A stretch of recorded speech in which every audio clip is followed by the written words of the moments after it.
suas Bíblias no texto de 1 Pedro. Não vou ler nenhum versículo, eu vou, na proporção que a gente estiver expondo o tema da mensagem, a gente talvez vai caminhar por alguns versículos, mas essa não é a intenção de hoje, certo? Tá bom? Então, o tema da mensagem de hoje é uma introdução ao livro de 1 Pedro, tá bom? Eu sempre faço isso quando a gente vai iniciar uma exposição de um livro. Primeiro nós introduzimos o livro aos irmãos. Quando, meus irmãos, nós estudamos o livro, algumas perguntas têm que serem feitas para que haja uma melhor compreensão do texto. Meu propósito com todas essas exposições, em pregar livro após livro, é cumprir aquilo que Paulo disse para os crentes de Éfeso quando ele se despediu deles. Preguei todo o conselho de Deus para vocês. Então, nesta congregação, eu já preguei o livro de Tiago, já preguei a primeira carta de João, a segunda carta de João também, já também preguei 1 Coríntios, já também pregamos em Romanos, já pregamos Colossenses, toda a carta de Colossenses nós já pregamos aos irmãos. Também iniciamos o sermão expositivo do Sermão da Montanha, capítulo 5 ao capítulo 7 de Mateus. Depois retornamos e pregamos do capítulo 1 de Mateus até o capítulo 4 de Mateus. Preguei Neemias, todo o texto de Neemias. Preguei Ruth, ficou alguns capítulos de Ruth a ser exposto aos irmãos durante a pandemia. Preguei Lamentações de Jeremias e talvez tenha também pregado mais alguns livros. Salmos a gente vai pregando de forma esporádica. Preguei todo o Cântico dos Degraus aos irmãos, que, se eu não me engano, é do Salmo 121 até o Salmo 134. Foi pregado todos esses salmos aos irmãos e outros salmos mais. Se Deus permitir, eu termino o meu pastoreio para com vocês, tendo pregado de Gênesis a Apocalipse. Assim eu chegarei diante de Deus e direi: Senhor, preguei tudo, não escondi nada. Essa sequência agora é 1 Pedro, irmãos. Para iniciar, a gente deve dizer o seguinte: quando estudamos um livro da Bíblia, começamos com perguntas básicas, que são apenas introdutórias, entretanto, são perguntas importantíssimas para conseguirmos compreender o andamento da mensagem do autor do livro. Perguntas tais como: quem escreveu o livro? Essa pergunta trará uma resposta importante para nós, porque saberemos exatamente quem era a pessoa, qual era a personalidade dele, qual era a história dele. Perguntas como: a que público ele se dirigia quando ele escreveu esta carta?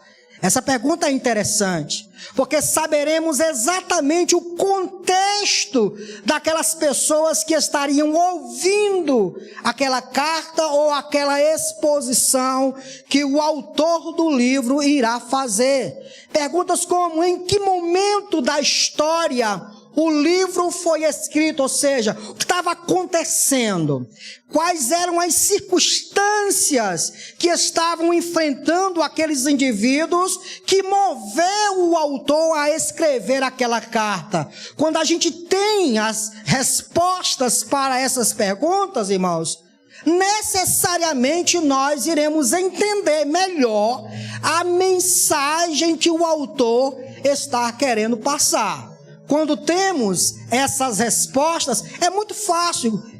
Essa zoada é aqui? Não, né? Sei que a gente está zoada aqui.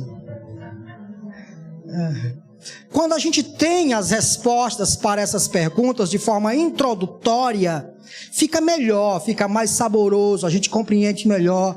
A falha de muitos no entendimento da Bíblia é não ter esse panorama. Às vezes a gente vai à leitura da Bíblia e não sabe responder a essas perguntas, e aí a gente não entende aquilo, lê, e não entende absolutamente nada do que o autor está dizendo. Nós iremos, irmãos, traçar aqui a nossa pregação em 4 pontos, muito interessante. Vamos apresentar aos irmãos os argumentos da alta crítica, o que a alta crítica da Bíblia teceu alguns comentários a respeito deste livro. Iremos falar quem é o autor desta carta, porque ela foi escrita e quais são as mensagens teológicas que está imergido no texto de 1 Pedro. Então nós temos aí 4 pontos, os argumentos que a alta crítica fez à carta de 1 Pedro, quem é o autor desta carta, porque ela foi escrita e quais são as mensagens teológicas que o autor apresenta para nós. Como eu não li nenhum texto, e sempre quando eu leio o texto eu oro, eu vou orar agora. Senhor, nos ajuda a expor esse tema aos meus irmãos, para que quando eles saiam daqui essa noite, saiam todos preparados para entender melhor a carta de 1 Pedro. Que o Senhor nos ajude no decorrer de todas essas exposições a aprender com esse apóstolo, Senhor. A aprender como tal foi usado para a Tua glória, para a edificação, exortação e consolo da Tua igreja. Nós te oramos assim, em nome de Jesus. Amém. O que é alta crítica? Alta crítica é todo texto tem uma crítica. Só que a crítica cristã, ela parte do ponto de que a Bíblia, ela é a palavra de Deus e ela deve ser vista e analisada de baixo para cima. Nós não analisamos o texto colocando no texto as nossas impressões. Nós nos submetemos ao texto. A alta crítica ela é diferente. A alta crítica ela tenta encontrar erros no texto e mostrar com a sua crítica que o texto não é inerrante, que a palavra de Deus ela é falha na sua letra e nos seus argumentos. Pode parecer sem sentido, meus irmãos, o que esses críticos levantam a respeito do texto de 1 Pedro, só que, de fato, existe entre aspas, um certo sentido para eles fazerem um questionamento a respeito da não autoria de Pedro a respeito deste livro, a respeito deste assunto. A alta crítica vocês não têm obrigação nenhuma de saber disso, mas ela foi criada em torno do século XVII, começou a se analisar a Bíblia como um livro errante. Os velhos teólogos liberais, né, que vocês já devem conhecer, milhares e milhares que tem por aí, apresentando essas críticas às Sagradas Escrituras. Eles dizem que o texto de 1 Pedro não foi escrito por Pedro. Por isso, nós não deveríamos ter esse texto como um texto canônico, como um texto sagrado. E por que eles dizem isso? Eles falam, os irmãos, por causa do grego elegante da carta. Você tem uma Bíblia nas suas mãos, e a Bíblia que está nas suas mãos está escrita em um idioma de português, não é, irmãos? A sua Bíblia, ela está traduzida no português. Só que a sua Bíblia, ela foi traduzida do grego. Quando o Novo Testamento foi escrito, o Novo Testamento foi escrito em grego e não em português. Viu, irmãos? Os autores bíblicos usaram o idioma grego para escrever o Novo Testamento. Então, nossa Bíblia é uma tradução do grego.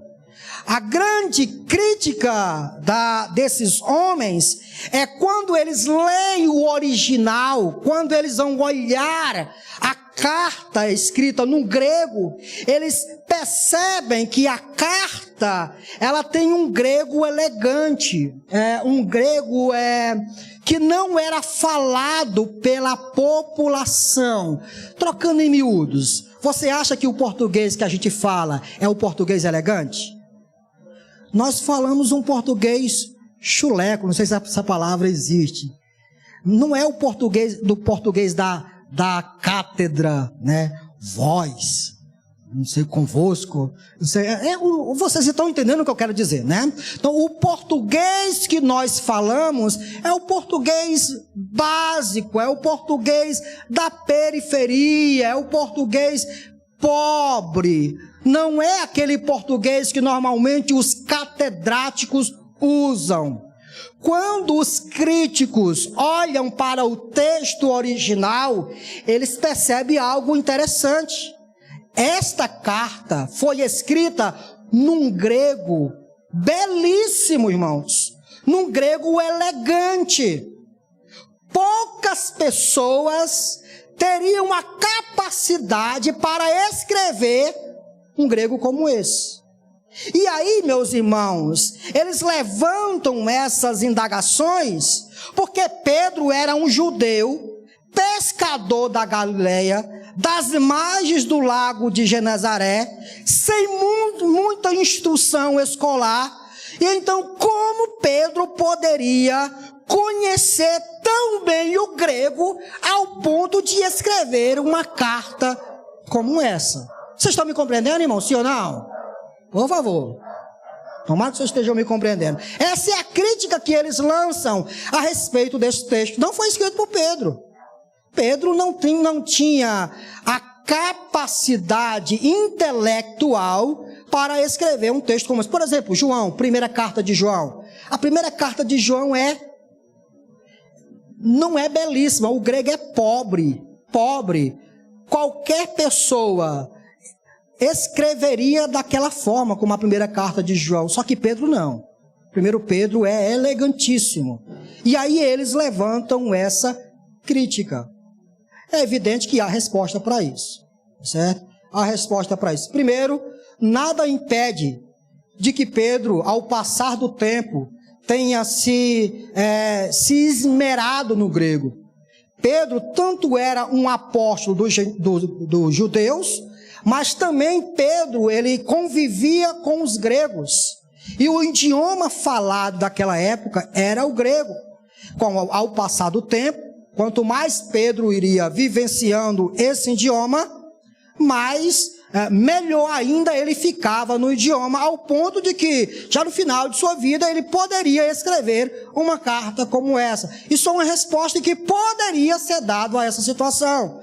Mas lá no final da carta, nós teremos a figura de Silvano. Lá no finalzinho da carta, quando a gente estiver no 5º capítulo, nós teremos a figura de Silvano. E, possivelmente, Silvano foi uma espécie de amanuense. O que é um amanuense? Trocando em miúdos para vocês. Quem escreveu a carta daqui da caravela do Brasil para Portugal? Quem foi, irmãos? Pedro Vaz de... Amando de quem? De quem, irmãos? Vocês estão ruins de história, viu, irmãos? Pedro Vaz de Caminho era um amanuense, era um escrivão. Amando de Pedro Alves Cabral, ele escreveu a sua carta para o imperador português. Eu estou certo, irmãos? Pronto. Então, lá no finalzinho, nós iremos encontrar a figura de Silvano, que nada mais é do que Silas, companheiro de Paulo. Silvano era um homem intelectual. Silvano era um homem respeitadíssimo. E a questão é que, possivelmente, quando Pedro escreve esta carta, ele tem ao seu lado Silvano ou Silas escrevendo esta carta. Silas está sendo o escrivão e Pedro está ditando para que Silvano venha escrever. Paulo fez muito isso nas suas cartas, meus irmãos. Então aí nós já teremos a resposta para essa crítica. Pronto, acabamos com ele. Amém? Amém. Acabamos com essa crítica.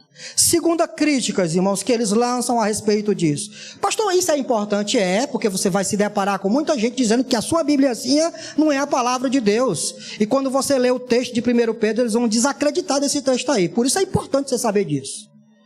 Outra crítica que eles lançam, irmãos. Eles dizem que essa carta parece pressupor uma perseguição ampla e imperial. A carta de Pedro, você percebe que Pedro está escrevendo para pessoas que estão sofrendo. Nós vamos já falar disso. Estão sofrendo perseguição.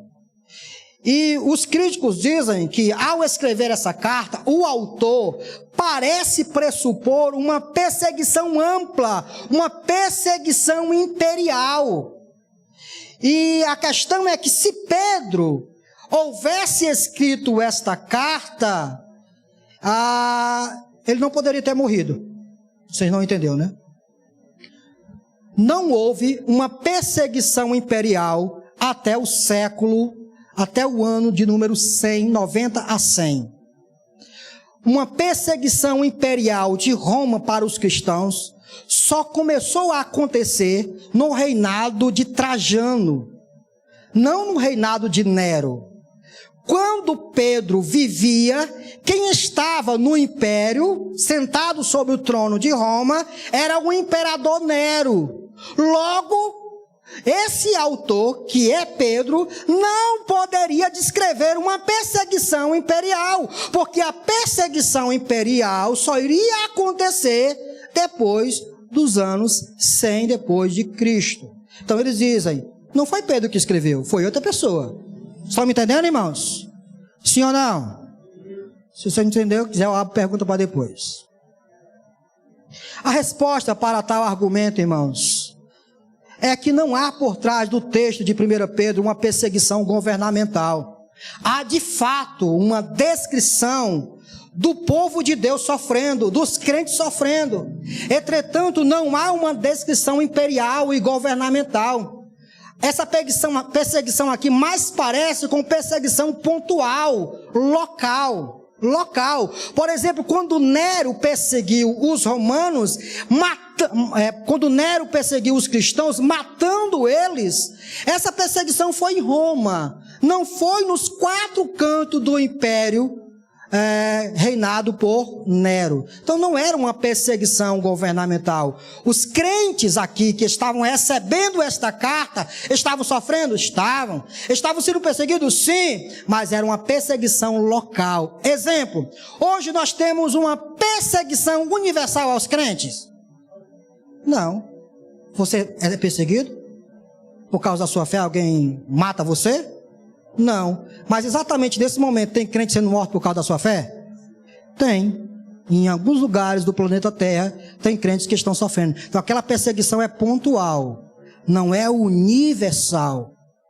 Então a resposta para acabar com esse argumento é, quando o autor escreve esta carta, ele está descrevendo perseguição pontual, que é exatamente quando Pedro vive no momento do imperador Nero, que foi um homem terrível para com os cristãos. A maioria de vocês conhecem isso. Então nós já aqui derrubamos 2 argumentos da alta crítica a respeito desse texto. Aí a pergunta que nós podemos fazer é, quem então é o autor desta carta? Quem então é o autor desta carta? Apesar de haver críticas com relação à autoria petrina ou autoria de Pedro, nenhuma dessas críticas é suficiente para derrubar a verdade que quem escreveu foi o apóstolo Pedro, aquele que seu nome era Simão, que depois foi mudado para Pedro, aquele que Jesus o chamou e disse, tu és Pedro, tu és Petros, e sobre esta pedra edificarei a minha igreja. Aquele Pedro que negou Jesus 3 vezes antes que o galo cantasse. Aquele Pedro, meus amados e queridos irmãos, que quando Jesus Cristo ressuscitou, Jesus aparece para ele e consola ele, porque ele tinha pecado contra o Senhor, negando ele. E Jesus Cristo disse: Pedro, quando tu te converter, tu apacenta os meus rebanhos, tu consola o meu rebanho, tu guia o meu rebanho, Pedro. Aí o que vai acontecer aqui, irmãos? Aquilo que Cristo havia dito para Pedro está se concretizando quando Pedro escreve essa carta para os crentes espalhados por todo o mundo, inclusive para nós. Chegamos então, irmãos, à conclusão de que Pedro é sim o autor desta carta por causa de 2 evidências. Nós já dissemos que a alta crítica está errada. Os pontos que elas levantam, a gente rebate e consegue derrubá-los. Agora nós conseguimos provar que esta carta foi escrita por Pedro, pelo apóstolo Pedro, por 2 evidências. Primeiro, evidências externas. O que é evidências externas? É aquilo que as outras pessoas falaram a respeito desta carta. Meus irmãos, por volta do ano de 95 depois de Cristo, um homem chamado Clemente de Roma escreve uma carta para a igreja de Corinto. E nesta carta, esse homem oferece paralelos a respeito da carta de 1 Pedro. Clemente de Roma intenta, meus irmãos, consolar, edificar, exortar com uma carta os crentes de Roma. E como ele faz isso? Trazendo textos da carta de Pedro. Logo, nós estamos vendo um homem que quer simplesmente consolar os irmãos com um texto apostólico. Isso em 95 depois de Cristo. Pedro vai morrer em torno do ano de 66 depois de Cristo. 95, Clemente, ele escreve esta carta.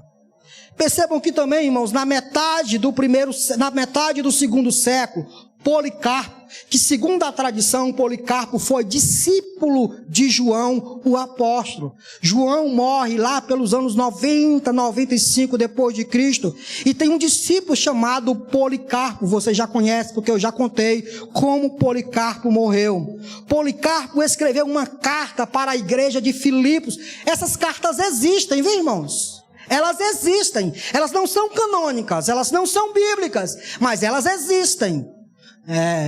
Dá para se provar tudo isso que eu estou falando. Então, na metade do segundo século, Policarpo escreveu uma carta para a igreja de Filipe, e essa carta também continha citações da carta de 1 Pedro, como se Policarpo quisesse consolar os crentes da igreja de Filipe, mostrando aquilo que Pedro havia dito a respeito da perseguição. Por volta do ano 185 depois de Cristo, Irineu não apenas cita 1 Pedro, mas também introduz uma carta dizendo: e Pedro, o apóstolo, disse isso em sua epístola. Ou seja, irmãos, nós temos aqui testemunho suficiente de pessoas comprovando que esta carta foi escrita por Pedro. Nós temos aí Clemente de Alexandria, Tertuliano, o historiador Eusébio, Papias, todos esses testificaram que o apóstolo Pedro foi verdadeiramente o autor desta maravilhosa carta. Então nós temos, irmãos, o testemunho dos pais apostólicos, testificando, dando evidências de que a carta que temos em nossas mãos foi escrita por Pedro, o apóstolo. Então colocamos os argumentos da alta crítica de lado, rebatemos todos eles, e junto com os pais apostólicos, nós confirmamos e cremos que esta carta é válida, canônica, e é a palavra de Deus escrita por Pedro, o apóstolo, chamado pelo nosso Senhor e Salvador Jesus Cristo. Mas não apenas isso, nós também temos evidências internas. Evidências externas é aquilo que as outras pessoas falaram do texto. Evidências internas é o que o próprio texto fala dele mesmo.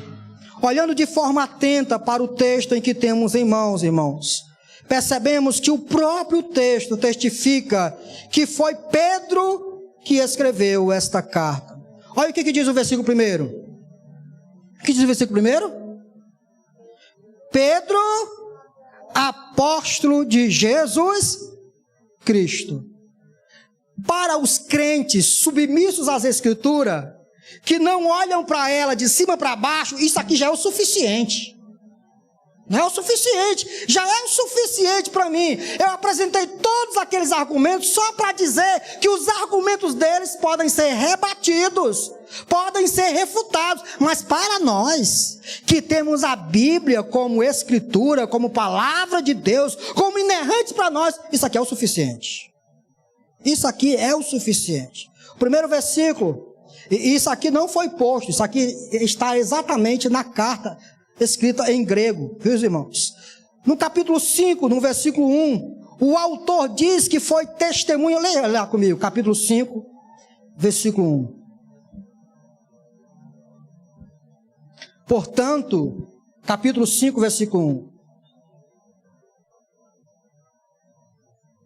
Portanto, apelo para os presbíteros que há entre vocês, e o faço na qualidade de presbítero como eles, e testemunha dos sofrimentos de Cristo.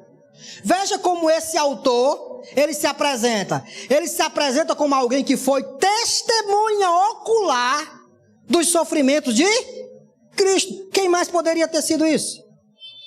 Quem é que estava vendo Cristo sendo crucificado? Quem é que estava vendo lá ele ser esbofeteado? Pedro. Então, logo no primeiro versículo, nós encontramos o texto dizendo que foi Pedro quem escreveu. E no capítulo 5, versículo 1, nós temos uma descrição de que quem escreveu esse livro foi alguém que foi testemunha ocular dos sofrimentos de Jesus. São evidências internas do livro mostrando que este livro foi escrito por Pedro.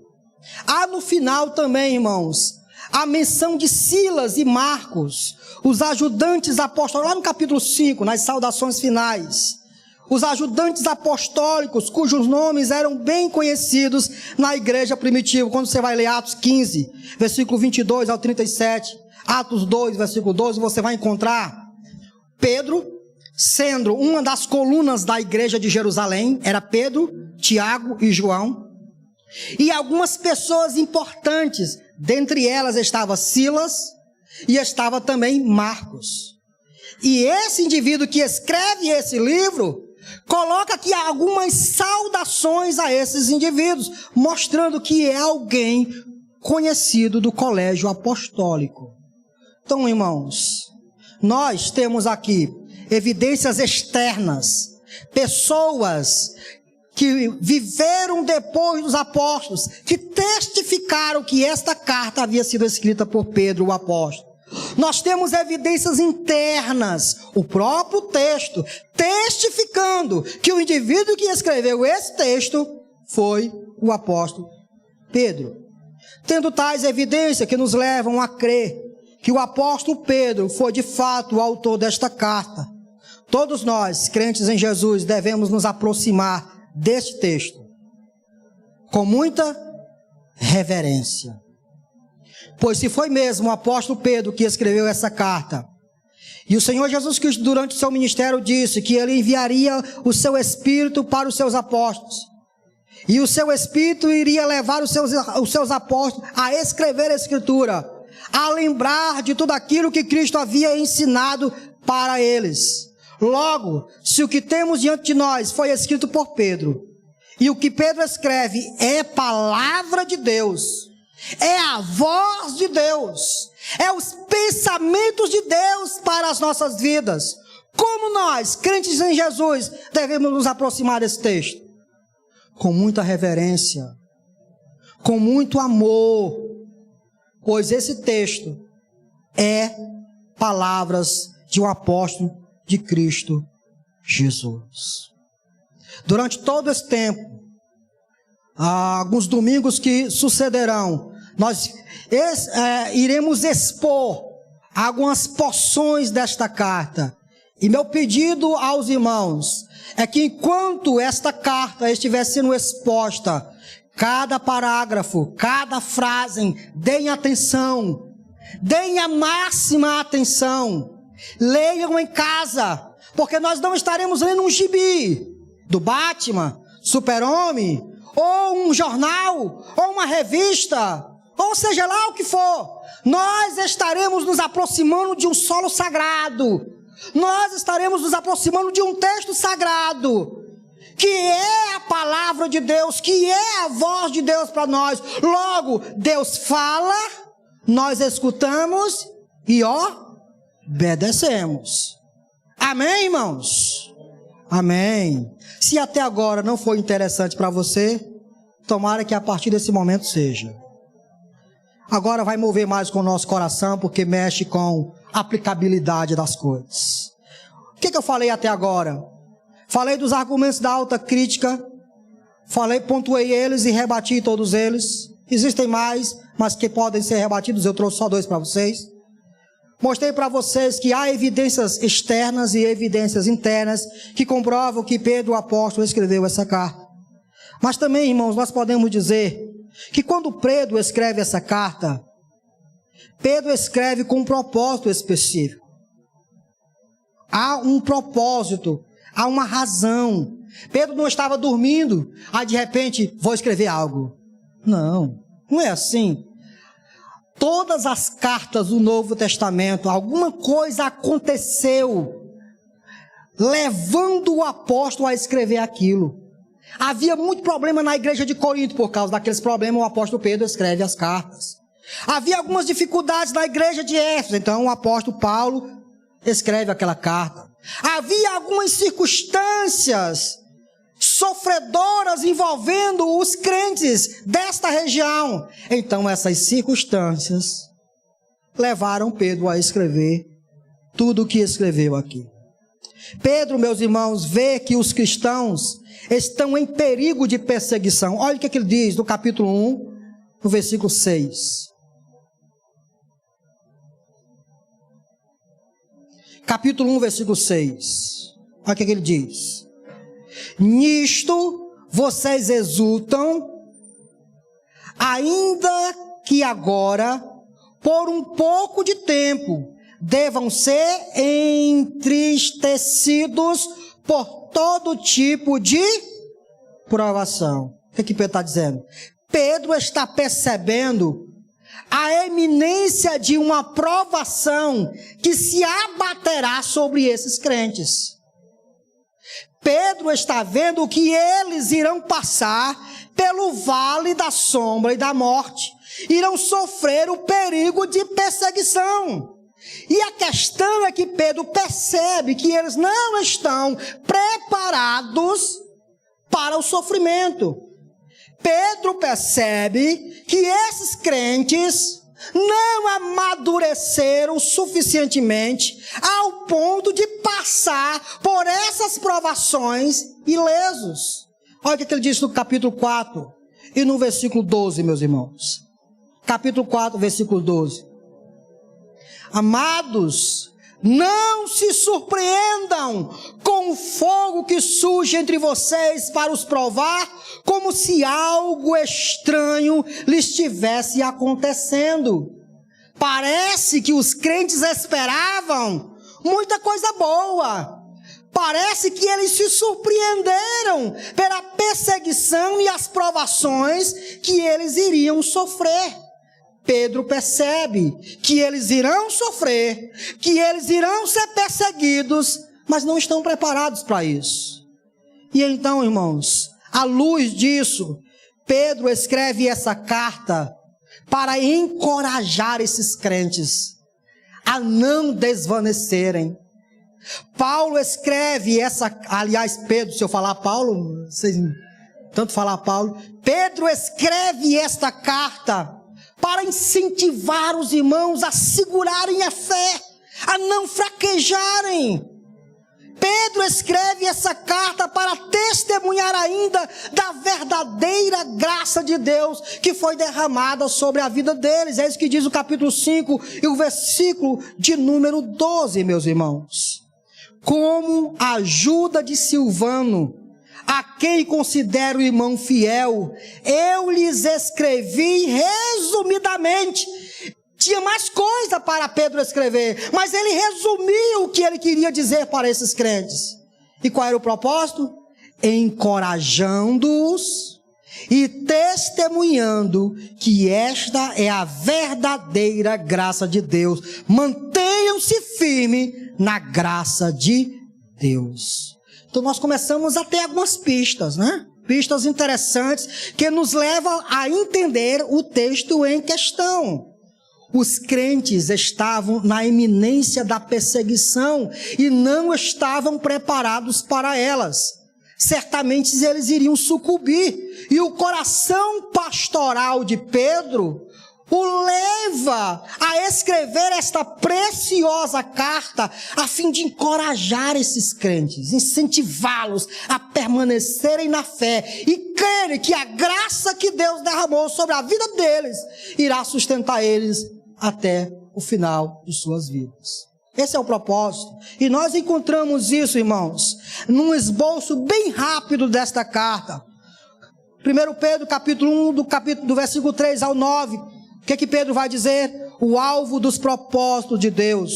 Do versículo 10 ao versículo 12, Pedro vai mostrar o entusiasmo dos profetas em compreender o plano de Deus na vida da igreja. Do versículo 18 ao 21 do capítulo 1, Pedro vai mostrar o alto preço da redenção.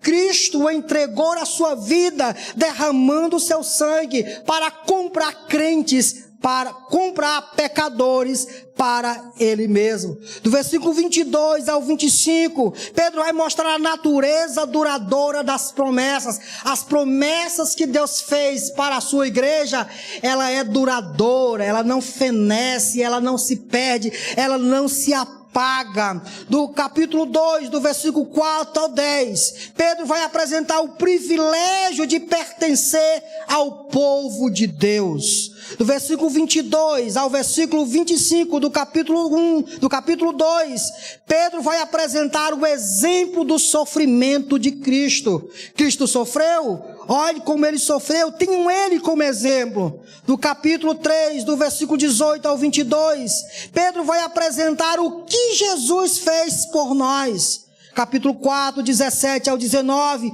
Pedro vai apresentar a confiança que devemos ter na fidelidade do nosso Criador. E por final, Pedro vai dizer que no final de tudo, Deus irá triunfar.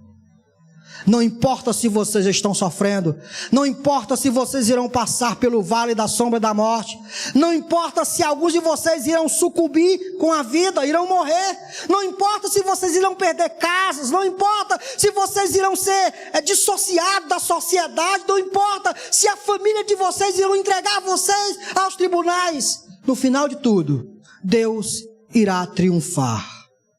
Pedro escreve essa carta, irmãos, para consolar essas pessoas. Que carta tremenda, que carta maravilhosa. Como nós precisamos de ler essa carta e de ser exposto a essa carta no tempo em que estamos vivendo. Precisamos disso. Os que primeiramente receberam essa carta eram cristãos em perigo de perder o rumo. A fé deles haviam cortado os laços que os tinham ligado aos seus parentes e vizinhos não cristãos. E esta fé agora estava sendo testada, porque eles estavam enfrentando muito sofrimento. Os próprios familiares estavam fazendo com que esses crentes sofressem. A fé deles havia separado eles de toda a vida bregueça, de toda a vida que não prestava. E agora, essa fé estava sendo testada pelo fato de que os próprios parentes estavam se levantando contra esses crentes. É por isso que Pedro vai dizer para a irmã cristã: fique calada, sofra calada, porque o seu testemunho, de forma piedosa, vai ganhar o seu esposo não cristão. Você se lembra disso? Essa carta aí tem escrito aí. Por quê? Porque os irmãos estão sofrendo. Os vizinhos estão perseguindo os cristãos. A própria família está perseguindo os membros crentes de sua família. E aí então Pedro escreve para confortar, para assegurar a esses irmãos que eles devem se manter firmes na fé, jamais fraquejando. Através das exposições que teremos nos próximos domingos, iremos ser lembrados de que decidir-se por Cristo implica necessariamente em abandonar os laços que nos prendiam ao pecado. Escute! Eles estavam... Vocês se assustaram? Eles estavam sofrendo porque eles cortaram os laços que os prendiam ao pecado. Necessariamente seguir a Cristo deve-se cortar os laços que nos prendem ao pecado. E o problema é que vivemos numa comunidade pecadora, numa comunidade que o certo é errado e o errado é certo. De forma que quando nos posicionamos ao lado da verdade, de lá para cá, vem a resposta. Virá a resposta. Esses crentes estavam sofrendo exatamente por causa disso. E nós? Como nós estamos nos posicionando? Bem, da verdade é que ser crente hoje no Brasil é até um status, né?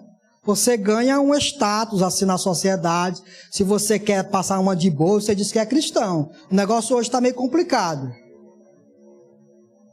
A crítica hoje dos descrentes aos crentes não é por causa do posicionamento com a verdade, é por causa dos escândalos. É tanto escândalo acontecendo no meio dos crentes que nós temos que ficar calados mesmo. Porque não há resposta para isso. Nós estamos errados mesmo. Mas nós não sofremos porque nos posicionamos ao lado da verdade. Nós não sofremos porque nós resolvemos fincar os nossos pés no nosso lar e dizer: aqui é um lar cristão. E aqui as regras que comandam essa casa é as regras da Bíblia. Fornicação, adultério, prostituição, mentira, todas essas coisas serão tremendamente rechaçadas nesta casa, colocadas de lado. Todo tipo de pecado será devidamente confrontado.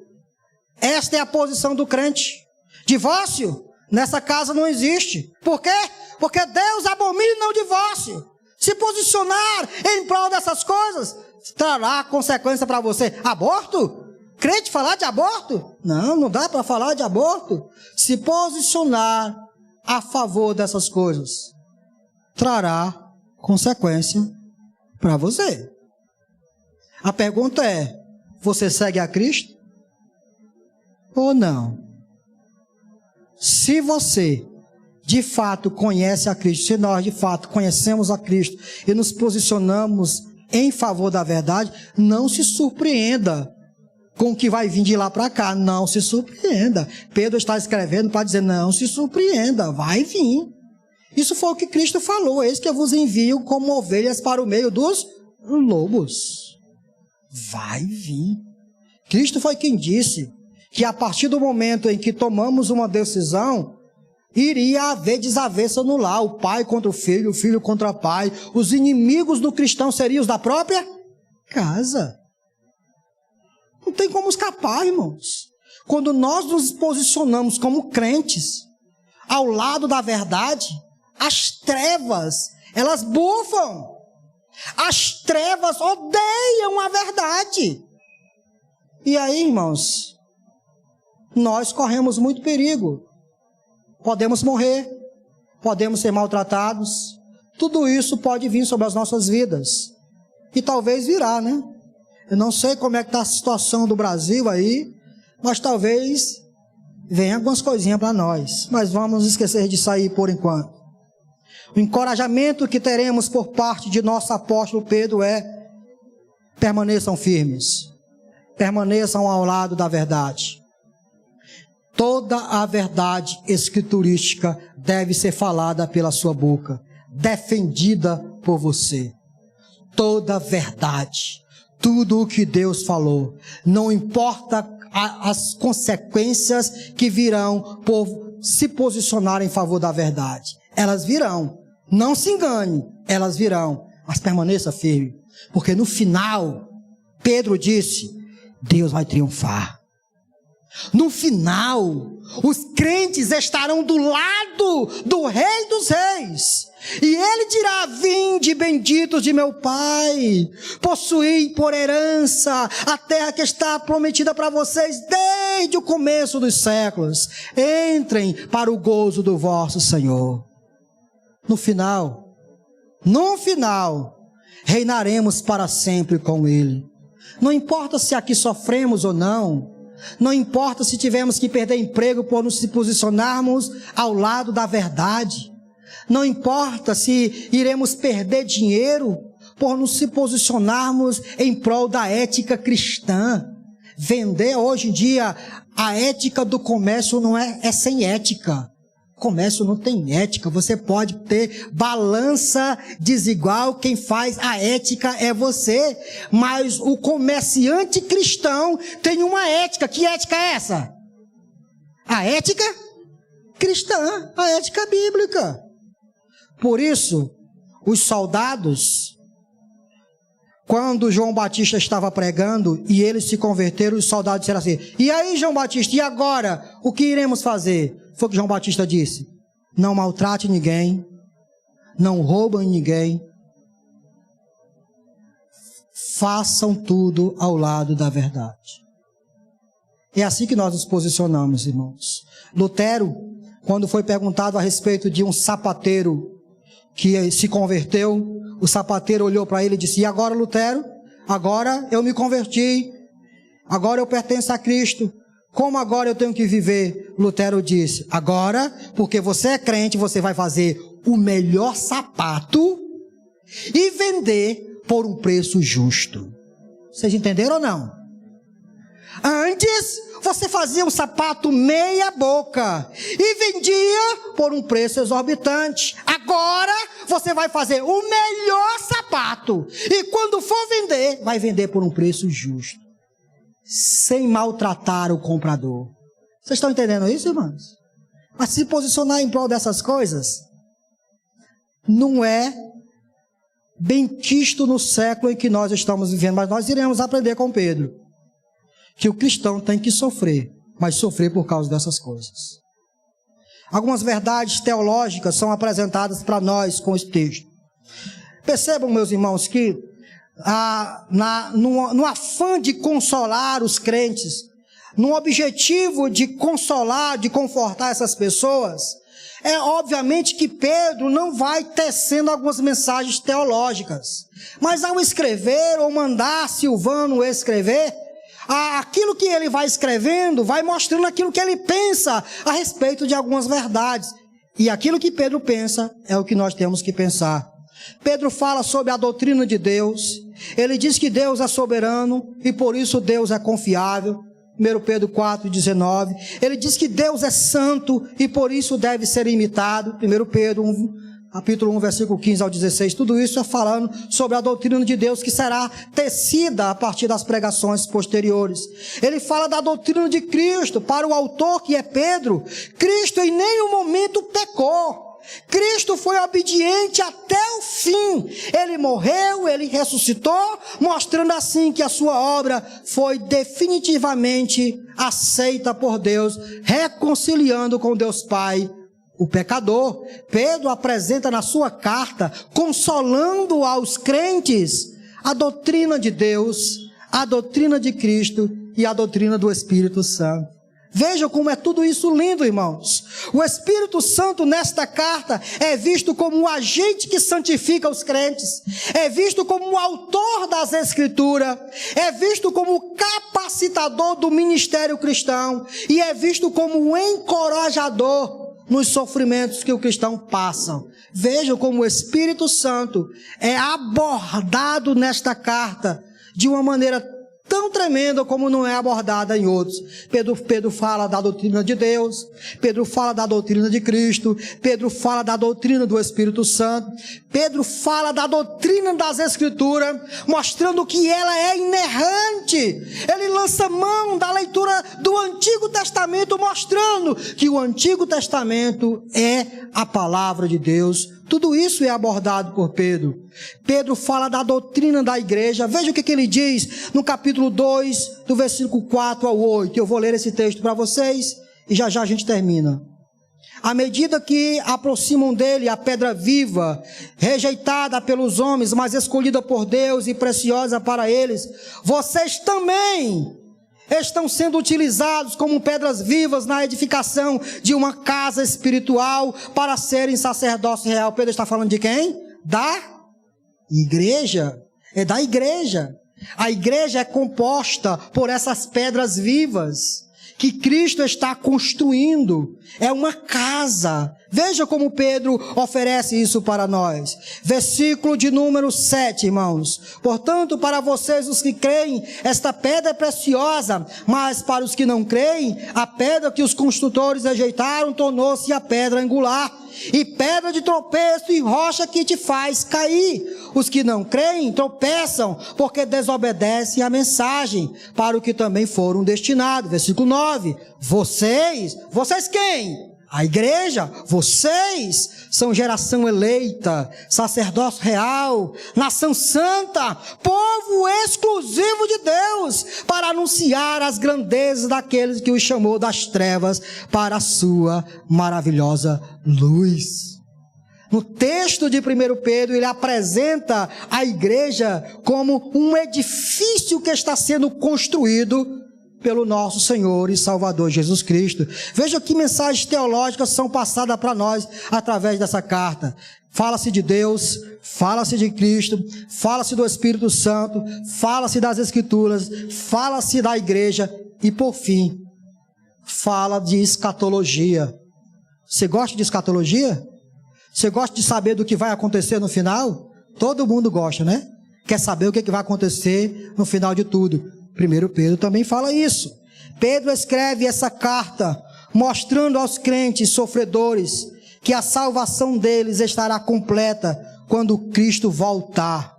E por isso, tais cristãos devem viver de forma piedosa, esperando que o seu Cristo seja manifestado de uma vez por todas. De que nós falamos?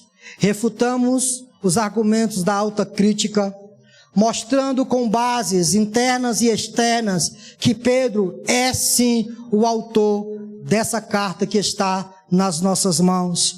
Mostramos para vocês que o sofrimento que estavam passando os crentes levou Pedro a escrever essa carta a fim de encorajar e testemunhar os crentes a permanecerem firmes na fé. Mostrei para vocês que no afã desse encorajamento, colocando as suas ideias para encorajar os crentes, Pedro fala de Deus, Pedro fala de Cristo, Pedro fala do Espírito Santo, Pedro fala das Escrituras, Pedro fala da igreja e Pedro fala das últimas coisas que ainda acontecerão.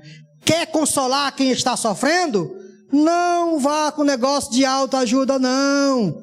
Quer consolar quem está chorando? Fale de Deus, fale de Cristo, fale do Espírito Santo, fale das Escrituras, fale da igreja, fale da esperança que está nos nossos corações, daquilo que um dia nós experimentaremos, que é Cristo certamente irá rasgar esse céu, a trombeta irá tocar e nós subiremos ao encontro dele e ficaremos por toda a eternidade com ele. É assim que Pedro consola a igreja e é assim que eu pretendo consolar os irmãos durante todo esse tempo, consolando com aquilo que Pedro diz. Não serão minhas palavras, que elas não consolam nada, serão as palavras do apóstolo Pedro. Feche seus olhos. Deus, obrigado por esse momento com os meus irmãos, trazendo essas evidências das Sagradas Escrituras. nós introduzimos este assunto e pedimos ao Senhor que o Senhor nos ajude, ó Deus, a trabalhar todo este assunto nos domingos que ainda virão. Santo Deus, ajuda-nos a consolar os nossos irmãos, aos que estão sofrendo. Ó Deus, dá força, ânimo, para que os teus filhos passem por todas as provações, de cabeça erguida, sabendo que no final de tudo, o Senhor irá triunfar sobre todas as coisas. Como diz Apocalipse, um dia, o Senhor descerá do céu e matará o ímpio com o sopro de sua boca. E na linguagem apocalíptica, o Senhor descerá em um cavalo branco, escrito em sua coxa, Rei dos Reis, Senhor dos Senhores, e implantará para sempre o reinado que tanto nós almejamos, e este reinado nunca terá fim.